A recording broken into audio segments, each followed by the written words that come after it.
Hola amigos, bienvenidos a un nuevo video donde estaremos conociendo la vida y biografía de San Antonio Abad, que había perdido a sus padres, distribuyó todos sus bienes entre los pobres, siguiendo la indicación evangélica, y se retiró a la soledad a la región de Tebaida en Egipto, donde llevó una vida ascética. Trabajó para reforzar la acción de la Iglesia, sostuvo a los confesores de la fe durante la persecución desencadenada bajo el emperador Diocleciano, apoyó a San Atanasio contra los arrianos y reunió a tantos discípulos que mereció ser considerado padre de los monjes. Y vámonos, amigos, a conocer este gran santo. Antonio nació en Egipto el 12 de enero del año 251 en la llamada Heracleópolis Magna, en una población del Alto Egipto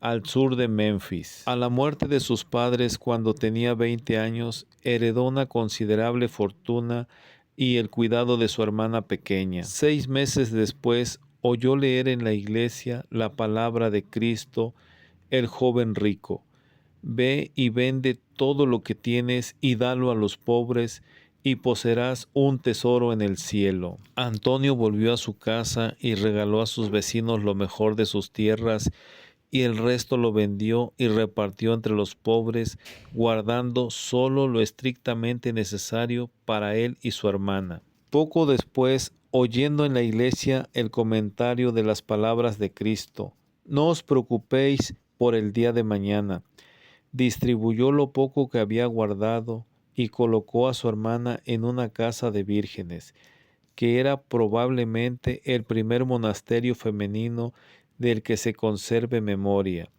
Él se retiró a la oración, siguiendo el ejemplo de un ermitaño de su ciudad. San Antonio Obispo, a quien Antonio conoció y que más tarde fuera uno de sus biógrafos, agiógrafo, escribió: Antonio trabajaba con sus propias manos, ya que conocía aquella afirmación de la Escritura: el que no trabaja, que no coma.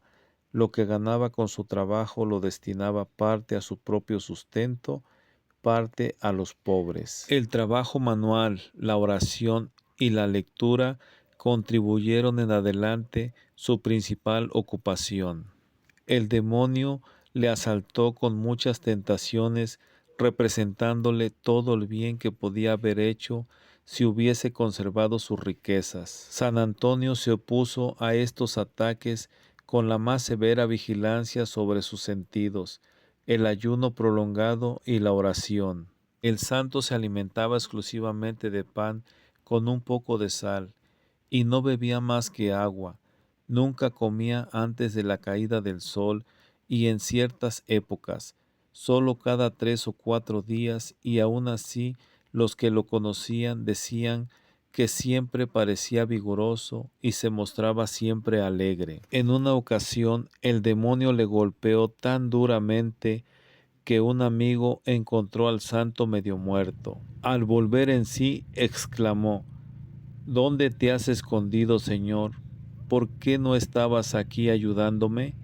A lo que una voz respondió: aquí estaba yo, Antonio, asistiéndote en el combate, y como has resistido valientemente al enemigo, te protegeré siempre y haré que tu nombre sea famoso en toda la tierra. A los 35 años de edad, pasó a la ribera oriental del Nilo y fijó su morada en la cumbre de un monte. Allí vivió casi 20 años sin ver apenas ser humano alguno, fuera del hombre que le traía pan cada 6 meses.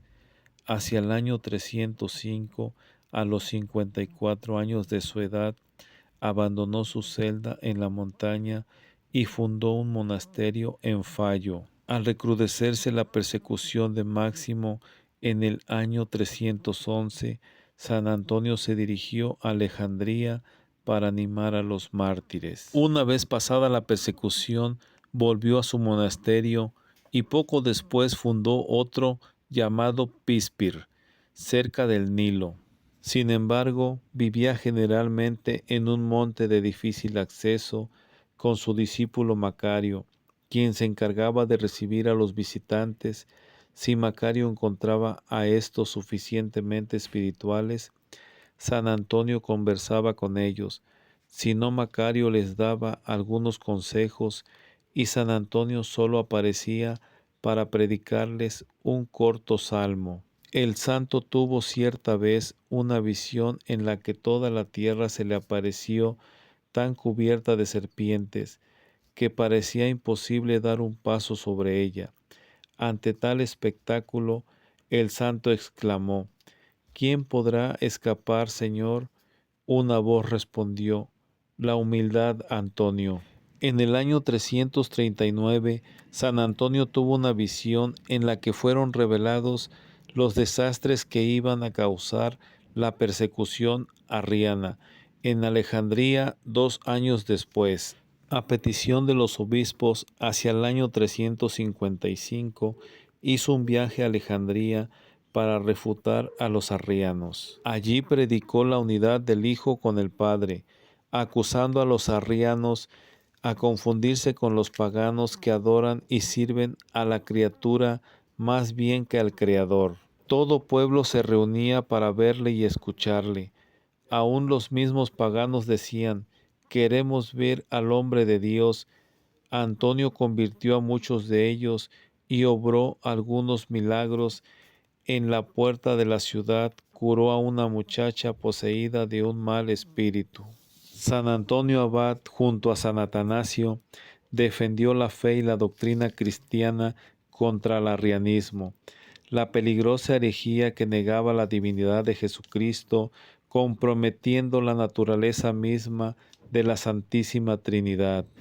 Además, de acuerdo a San Jerónimo de Estridón, en el año 342 al 420, Antonio el Abad, esto es padre, como lo llamaban quienes lo seguían, conocían a San Pablo el ermitaño, otro de los inspiradores del monacato. San Atanasio de Alejandría, año 328 al 373, decía a Antonio: oraba con mucha frecuencia, ya que había aprendido que es necesario retirarse para ser constante en orar.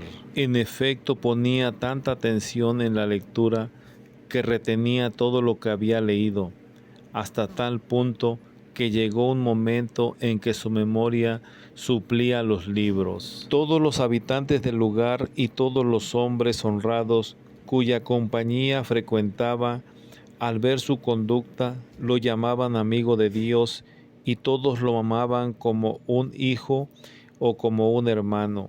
Murió el 17 de enero del año 356.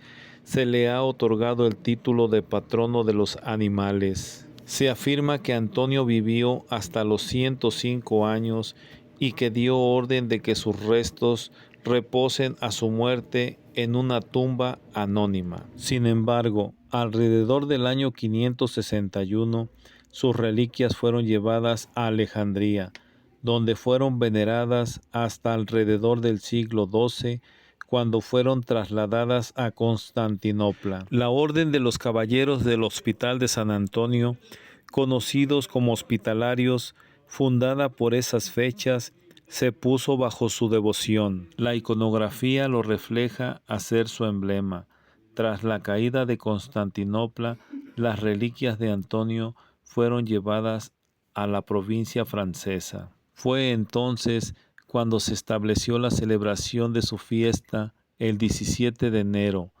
La devoción por este santo llegó también a las tierras valencianas, difundida por el obispo de Tortosa a principios del siglo XIV. Bueno amigos, espero y les haya gustado mi video. Si es así, denle like y suscríbanse. Hasta la próxima amigos, que Dios los bendiga.